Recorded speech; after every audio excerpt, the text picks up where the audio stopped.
เศรษฐกิจเป็นใจกลางสร้างความเข้มแข็งให้กำลังป้องกันความสงบมีความเข้มแข็งเทละก้าวสวัสดีท่านผู้ชมที่เคารพเพื่อนสหายนายและพลตำรวจที่หักแพงทุกๆท่านขอต้อนรับทุกๆท่านเข้าสู่รายการเลี้ยงดูกำลังออกอากาศทุกวันจันทร์ตั้งแต่เวลา 8:30 หา 9:00 ทางสถานีโทรภาพป้องกันความสงบท่านผู้ชมทุกวันจันทร์รายการของพวกเราแมนจะนำเสนอผลงานและเวียกงานการเคลื่อนไหวภายในกลุ่มใหญ่พลาธิการเวียกงานพลาธิการแม่นเวียกงานหนึ่งที่สำคัญจำเป็นและขาดบ่ได้ของกำลังป้องกันความสงบในการสุกยู่อำนวยความสะดวกสนองงบประมาณด้านต่างๆเครื่องอุปโภคบริโภควัตถุอุปกรณ์เทคนิคพาหนะหับไส้อาวุธยุทโธปกรณ์น้ำมันเสื้อไฟก่อสร้างปรับปรุงเคหสถานทำการผลิตธุรกิจยาปวดพยาธิตลอดฮอดเวียกงานบริการรักษาความปลอดภัยเพื่อให้กำลังป้องกันความสงบให้สำเร็จหน้าที่การเมืองในแต่ละระยะและสำหรับระยะทำอิฐนี้ทางรายการของพวกเขาจะให้บรรดาทานได้ไปหับสมบทการเคลื่อนไหวเวียกงานของกรมคุ้มครองการผลิตธุรกิจกรมใหญ่พลาธิการกระทรวงป้องกันความสงบในระยะ1 ปีผ่านมารายละเอียดจะเป็นแนวใดนั้นเชิญบรรดาทานไปติดตามรับชม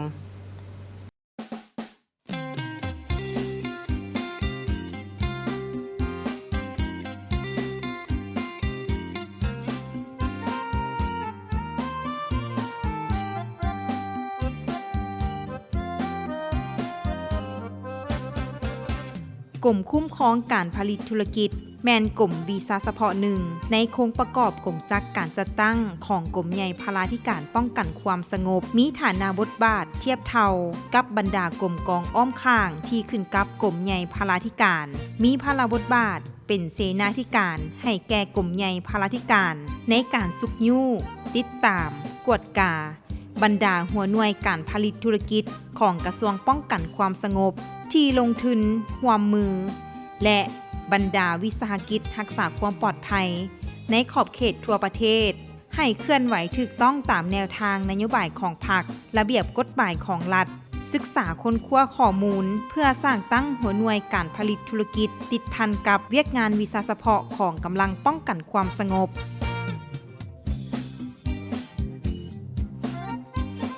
กรมคุ้มครองการผลิตธุรกิจประกอบมี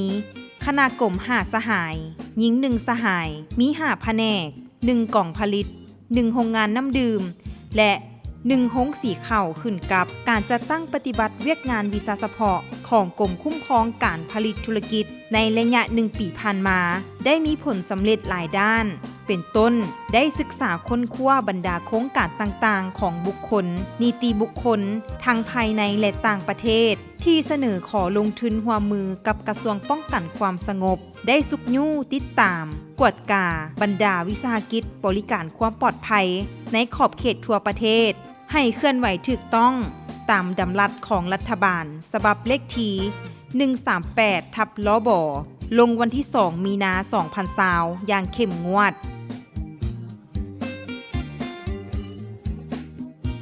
เวียกงานบริหารสังรวมได้คุ้มครองเอกสารพาหนะวัตถุอุปกรณ์เทคนิคทรัพย์สินรวมของรัฐเพื่อรับประกันต่อเวียกงานวีซ่าเฉพาะทันกับความเรียกร้องต้องการของขันถึงรับการอนุมัติเรือนสั้นให้นายและผู้ตำรวจจำนวน9 สหายหญิง4 สหายได้คุ้มครองเอกสารเข้าออกได้230 ฉบับเวียกงานคุ้มครองการผลิตได้ขึ้นแผนลงสุกยู่เวียกงานการผลิตธุรกิจของกรมกองรวมหมู่และครอบครัวตัวแบบอยู่บรรดากองบัญชาการปกส.แขวงท้องถิ่นในขอบเขตทั่วประเทศใน1 ปีผ่านมาโรงสีข้าวป้องกันความสงบมอบผลกำไรให้กระทรวงป้องกันความสงบในปี 2024 จำนวน900 กว่าล้านกีบกล่องผลิตป้ายสร้างรายรับได้ทั้งหมด16 ตื้อกว่ากีบโรงงานน้ำดื่มลาวนิยมสร้างรายรับได้1 ตื้อกว่ากีบและมอบพันธะเข้าคลังแห่งชาติกระทรวงการเงินเป็นปกติตามระเบียบการเวียกงานคุ้มครองธุรกิจได้สุกยู่ติดตามบรรดาหัวหน่วยการผลิตธุรกิจที่กระทรวงป้องกันความสงบลงทุนและร่วมมือให้เคลื่อนไหวถูกต้องตามภาระบทบาทของตนมอบพันธะให้รัฐมอบให้กระทรวงป้องกันความสงบตามสัญญาเป็นปกติ1 ปีผ่านมาสามารถสร้างแรงรายรับได้ทั้งหมด 15ตื้อกว่ากีบในนั้น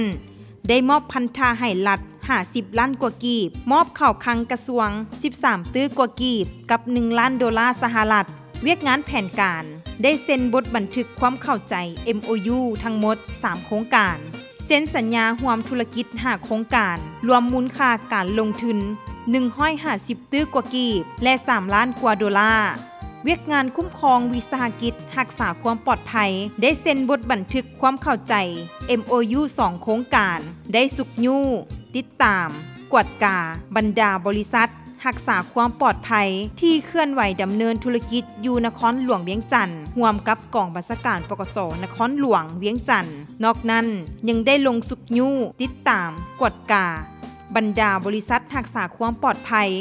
รวม7แขวงอยู่ภาคกลางและภาคใต้คณะพักคณะนำกรมคุ้มครองการผลิตธุรกิจยังได้เอาใจใส่นำพากรมกองนายและพลตำรวจ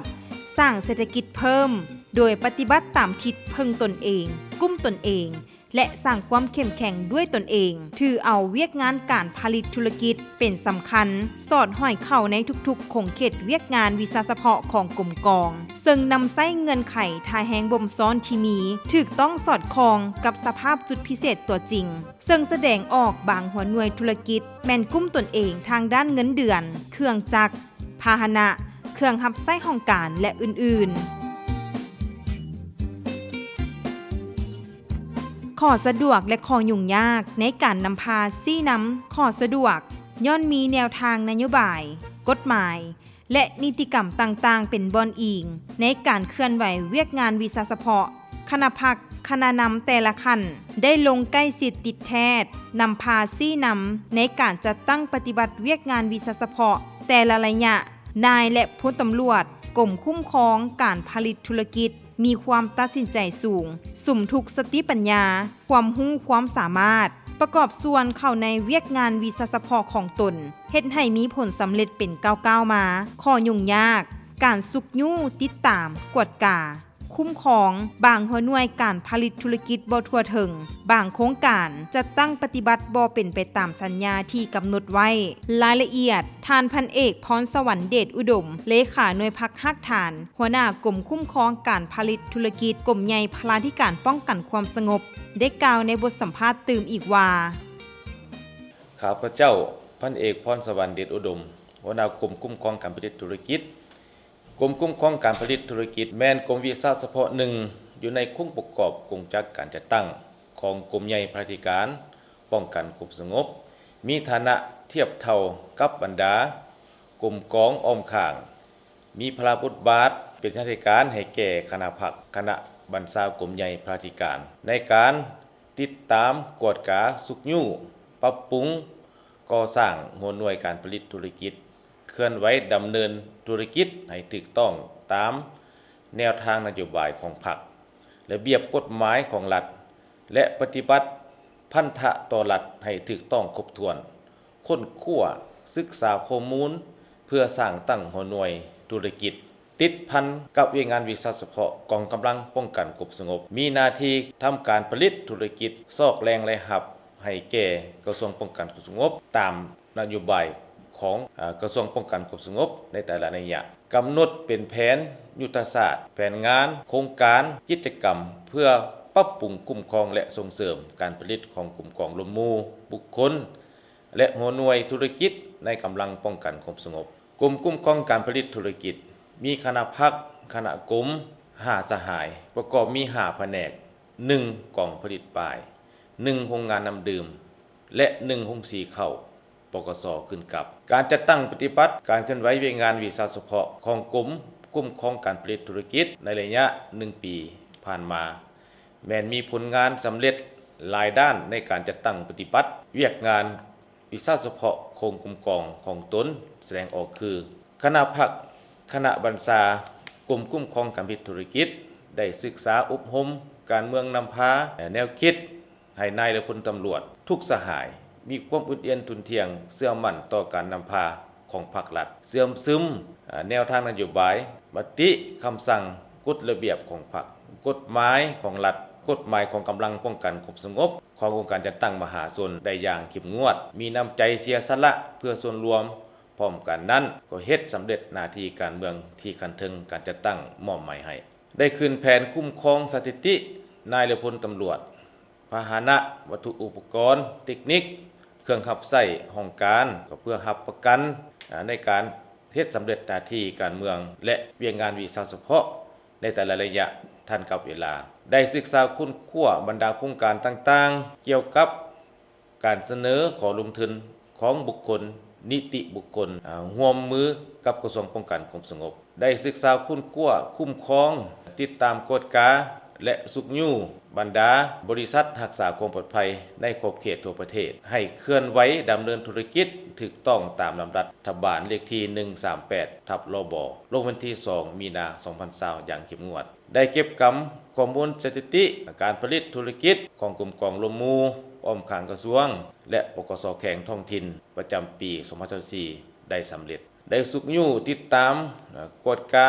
บรรดาหัวหน่วยการผลิตธุรกิจบริหารวิชาการหัวหน่วยธุรกิจที่กระทรวงป้องกันความสงบคุ้มครองและร่วมมือกับนักธุรกิจภายในและต่างประเทศให้เคลื่อนไหวตามพระบทบาทของตนต้องตามสัญญาและกฎหมายระเบียบการในแต่ละระยะเฉพาะปี2025ได้เซ็นบทบันทึกความเข้าใจ MOU 3 โครงการได้เซ็นสัญญาร่วมธุรกิจ5โครงการรวมมูลค่าการลงทุนทั้งหมด152ตื้อกว่ากีบและ30ล้านกว่าดอลลาร์หัวหน่วยการผลิตธุรกิจสามารถสร้างแรงและรับให้กระทรวงป้องกันความสงบได้15ตื้อกว่ากีบมอบพันธะให้รัฐ50ล้านกว่ากีบมอบเข้าคลังกระทรวง13ตื้อกว่ากีบกับ1ล้านดอลลาร์สหรัฐอิงใส่แนวทางนโยบายของรัฐบาลในการดึงดูดนักลงทุนภายในและต่างประเทศเพื่อผันขยายทิศทางแผนการสืบต่อสร้างเศรษฐกิจตลาดตามทิศสังคมนิยมในการพัฒนาเศรษฐกิจเป็นเจ้าตนเองพึ่งตนเองและสร้างความเข้มแข็งด้วยตนเองภาครัฐเพิ่นยังได้สุกยู่ส่งเสริมให้ได้หลายแขนงการว่ารวมเว้าเฉพาะคู่สัญญาร่วมกับกระทรวงปกส.ของพวกเฮาการจัดตั้งปฏิบัติเวียกงานของกรมวิชาเฉพาะแม่นได้ลงสุกยู่ติดตามกฎกาปรึกษาหารือหาทางออกร่วมกันและอำนวยความสะดวกให้ทางด้านนิติกรรมระเบียบกฎหมายให้แก่คู่ร่วมสัญญาเพื่อส่งเสริมสืบต่อร่วมมือกันและพร้อมกันก้าวผ่านในทุกสภาพการต่อกับเวียงงานก่อสร้างพื้นฐานของรางของกรมคุ้มครองการผลิตธุรกิจแม้นได้มีการปรับปรุงแต่ละระยะโดยอิงใส่ความมีความต้องการของหน้าที่การเมืองในปัจจุบันเฉพาะหน้าและยาวนานโดยเฉพาะแม่นกองผลิตป้ายซึ่งเป็นหัวหน่วยบริการวิชาการผลิตป้ายรถรับใช้ทางภาครัฐและเอกชนองค์การจัดตั้งสากลในขอบเขตทั่วประเทศซึ่งระยะผ่านมาได้ปรับปรุงซ่อมแปลงโครงการโรงงานผลิตป้ายรถและก็ติดตั้งจักรปั่นไฟขยายสาขาติดป้ายรถ1สาขาคือเมืองปากเงิมงบประมาณได้จากการขึ้นแผนรายรับรายจ่ายประจำปีเสนอกระทรวงการเงินพิจารณาอนุมัติตามระเบียบการพัฒนาบุคลากรภายในกลุ่มกองแม้นได้ค้นคว้าเสนอขั้นเทิงปรับปรุงกงจักรการจัดตั้งขั้นกรมการแผนกของกรมคุ้มครองการผลิตธุรกิจเพื่อห้องรับให้แก่เวียกงานวิชาเฉพาะของกรมเป็นต้นการจัดตั้งปฏิบัติแผนการแผนงานแผนคนโครงการและแผนงบประมาณเพื่อนำเสนอขั้นเทิงพิจารณาอนุมัติและเฮ็ดสำเร็จหน้าที่ตามทิศสินำของขั้นเทิงให้ทันกับเวลาสภาพการและความต้องการของหน้าที่การเมืองที่ได้รับการมอบหมายจากขั้นเทิงและการจัดตั้งทุกขั้นเวียกงานสุกยู่นายและพลตำรวจสร้างเศรษฐกิจเพื่อสร้างรายรับให้ครอบครัวตามเงื่อนไขทางแห้งบ่มซ่อนของแต่ละครอบครัวสร้างเป็นอาชีพสำห้องถูกต้องตามระเบียบกฎหมายให้ฮู้นำใช้อย่างประหยัดมัธยัสถ์สมเหตุสมผลเพื่อยกชีวิตการเป็นอยู่ของครอบครัวให้ดำเนินดีขึ้นเทื่อละก้าวสำหรับนายพลตำรวจกรมคุ้มครองการผลิตธุรกิจที่พ้นเด่นในการสร้างเศรษฐกิจครอบครัวแม้นยังบ่ทันมีเถื่อแต่ว่ามีนอแดงที่จะเติบใหญ่ขยายตัวในอนาคตเช่นครอบครัวบางสหาย แม่นได้ปลูกฝังเลี้ยงสัตว์ขายพืชผักขายสัตว์เลี้ยงขายเครื่องแห้งขายเสื้อผ้าบางสหายทำการผลิตน้อยบางสหายทำธุรกิจขนาดน้อยเปิดห้านอาหารทั่วไปเหล่านี้เป็นต้นแต่คาดกะว่าในสุปีต่อหน้านี้จะมีครอบครัวที่พ้นเด่นทางด้านเศรษฐกิจที่แน่นอนขอสะดวกย้อนมีแนวทางแผนนโยบายอันถูกต้องของพรรครัฐในการสุขอยู่ส่งเสริมพัฒนาเศรษฐกิจสังคมแห่งชาติในแต่ละระยะย้อนคณะพรรคคณะนำกรมใหญ่ปฏิการและกระทรวงป้องกันงบเห็นความหมายความสำคัญเป็นห่วงเป็นใยลงใกล้ชิดติดแทศนำพาชี้นำโดยกงต่อกับวิงานการผลิตธุรกิจเฮ็ดให้มีผลสำเร็จเป็นเก่าๆมาย้อนนายและพลตำรวจกรมคุ้มครองการธุรกิจมีความตัดสินใจสูงมีความรับผิดชอบสูงมีความรู้ความสามารถที่แน่นอนเฮ็ดเวียกมีแผนการแผนงานโครงการละเอียดเฮ็ดให้การปฏิบัติเวียงงานมีผลสำเร็จและถูกต้องตามทิศของคันถึงย้อนมีพาหนะอุปกรณ์เทคนิคเครื่องรับใช้ห้องการต่างๆและคันถึงสนองงบประมาณให้เป็นปกติเฮ็ดให้การดำเนินเวียกงานเดินแม่นแล่นสะดวกและมีประสิทธิผลขอยุ่งยากการพัวพันประสานสมทบกับบรรดาหัวหน่วยธุรกิจเห็นว่ายังมีบางหัวหน่วยยังบ่ปฏิบัติได้ตามสัญญาการเก็บกรรมสถิติการผลิตธุรกิจของกรมกองลมมูของอ้อมข้างกระทรวงและบรรดาบกสแข่งท้องถิ่นยังบ่สามารถสนองให้ได้ครบถ้วนทิศทางแผนการจะตั้งปฏิบัติเวียงงานในต่อหน้าสืบต่อศึกษาอุ้มห่มการเมืองนำพาแนวคิดให้นายและพลตำรวจได้ฮู้หน้าที่ขอบเขตสิทธิ์หน้าที่พระพุทธบาทของตนเพื่อให้มีแนวคิดอุ่นเอียนทุนเที่ยงก็เชื่อมั่นต่อการนำพาของพรรครัฐและมีความรับผิดชอบต่อหน้าที่การเมืองวิชาเฉพาะที่การจัดตั้งคันถึงมอบหมายให้สืบต่อเก็บกรรมข้อมูลสถิติการผลิตธุรกิจของกรมกองรวมหมู่อ้อมข้างกระทรวงและบรรดาปกสแข่งท้องถิ่นประจำปีให้เป็นปกติเพื่อกำแน่นสภาพและมีทิศทางปรับปรุงให้สอดคล้องกับสภาพตัวจริงสืบต่อสุขอยู่ติดตามกวดกาบรรดาโครงการต่างๆที่ได้เซ็นสัญญาและเซ็น MOU แล้วให้ได้จัดตั้งปฏิบัติโดยไวพร้อมทั้งศึกษาข้อมูลละเอียดด้านธุรกิจเพื่อร่วมมือกับนักลงทุนภายในและต่างประเทศสร้างตั้งหัวหน่วยธุรกิจใหม่คาดกะปี2026ให้ได้152หัวหน่วยสืบโตสุขยู่ติดตามกฎกาบรรดาวิสาหกิจรักษาความปลอดภัยในขอบเขตทั่วประเทศให้จัดตั้งปฏิบัติตามลำดับเลขที่138/ลบลงวันที่2มีนา2020อย่างเข้มงวดสืบโตปรับปรุงหัวหน่วยการผลิตธุรกิจที่มีแล้วให้มีการเลี้ยงและมีประสิทธิผลมอบพันธะให้รัฐมอบเข้าข้างกระทรวงป้องกันความสงบตามสัญญาที่กำหนดไว้ให้เป็นปกติสืบโตสุขอยู่ส่งเสริมหัวหน่วยการผลิตธุรกิจครอบครัวนายพลตำรวจกรมคุ้มครองการผลิตธุรกิจให้สร้างเศรษฐกิจติดพันกับหน้าที่การเมืองวิชาเฉพาะตามทิศพึ่งตนเองกุมตนเองและสร้างความเข้มแข็งโดยตัวเองให้ดีขึ้นเทื่อละก้าวท้ายสุดนี้ข้าพเจ้าขออวยพรไสให้การนำพรรครัฐกรมใหญ่พระธิการก็คือกระทรวงป้องกันความสงบจงมีสุขภาพแข็งแรงนำพาชี้นำให้กระบวนการดังกล่าวมีความเติบใหญ่เข้มแข็งอย่างประโยชน์อย่างและเพื่อคำนับสมเสยวันชาติที่2ธันวาคมครบรอบ50ปีวันสร้างตั้งกำลังป้องกันความสงบครบรอบ65ปีที่จะมาถึงในมม.นี้ขอขอบใจ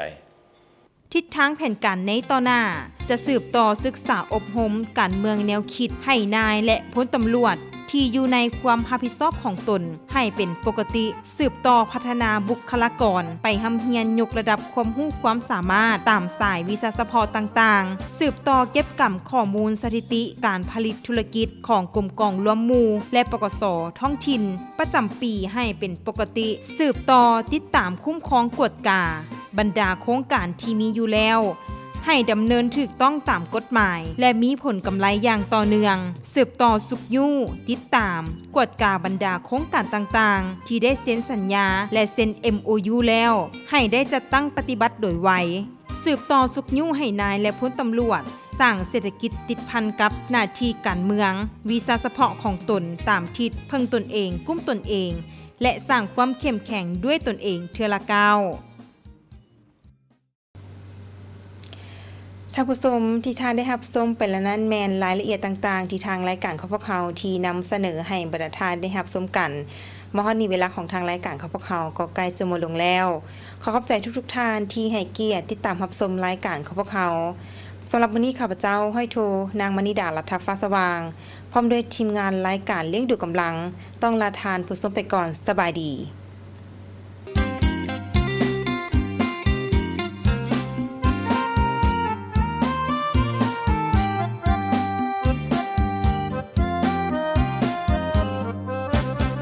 ตำรวจพลาเบิ่งแย่งการกินอยู่ผมก้องรวมหมู่ให้ความหูด้านพาลาเวียงานสุขาต้องมีความขยันเวียขับสายป้องกันให้ฮับประกันหอบด้านเมื่อซาต้องการตำรวจพลาต้องไปก่อนไม่กดกาเบิ่งบอนสถานที่บอนเฮ็ดเวียกเฮ็ดงานพลาธิการเฮ็ดหน้าที่ประสานคุ้มครองสำนักงานเตือนสารในที่ดินตำรวจพลาเป็นกำลังกองนนเฝ้าเรื่องเพิ่มพูนการผลิตได้อยู่กินเวียกงานพลายังบ่จบสิ้นมีหน้าที่ปกป้องทรัพย์สินเพื่อพื้นเป็นดินเราให้ห่มเย็น